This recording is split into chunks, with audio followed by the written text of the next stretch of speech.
Hey there. I've got two more programs to go over with you. Again, if you think back at the very beginning of the day when I talked about this, this isn't a one size fits all. So my goal in creating all of this is that there's something for everybody. And we're going over today some of the initial opportunities. And now we're going to talk about meditation and yoga. Maybe those speak to you, okay? So there's a lot of different thoughts about what meditation is and what it isn't.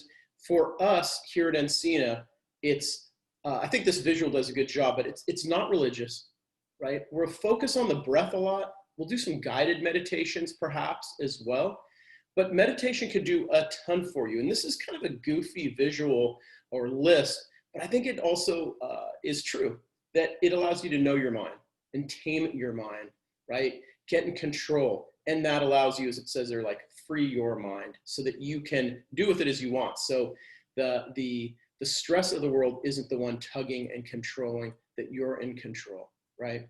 So healthy mind and body, relaxation, your attention span increases. So when you're less stressed, you can get after your work in a much better fashion, get things done at a higher level and much quicker. Deeper rest. I talked earlier about sleep. It's essential, right? Emotional resilience. We know, being here at our school, we're here for a reason. We're here because we love the kids and we put everything into it. It comes at a cost and we need that emotional resilience. So for meditation, and I'm going to go into yoga in a minute, in that Google form that I send out, I'm going to be asking you, when would you like to see meditation offered? So several times a week, we'll do it where myself and hopefully some others will open up a Zoom, come together for some meditation. Also, when I send out information, I'll let you know about some apps that you can just, tap it on your phone and get into it at your own time. But sometimes coming together as a community is nice, all right? Yoga. So for yoga, when we do it here, you do not need any experience at all. I'll be teaching it. I'll be starting off teaching it once a week via Zoom. I think there's some opportunities for us to do it in person, and we'll get into that later when the time comes. But I provide modifications for those new to yoga, and then also allowing those who are more experienced explore their practice. The nice thing if we're doing it on Zoom is once we start, just turn off your camera. Then no one sees and you do your own thing. So it's kind of no risk right there, right? And I think that can be quite nice. If you don't know about yoga, here's some of the things that it can offer you. So some relief from chronic pain, right? We're sitting so much, Zoom after Zoom after Zoom. Yoga is going to start helping you with your back.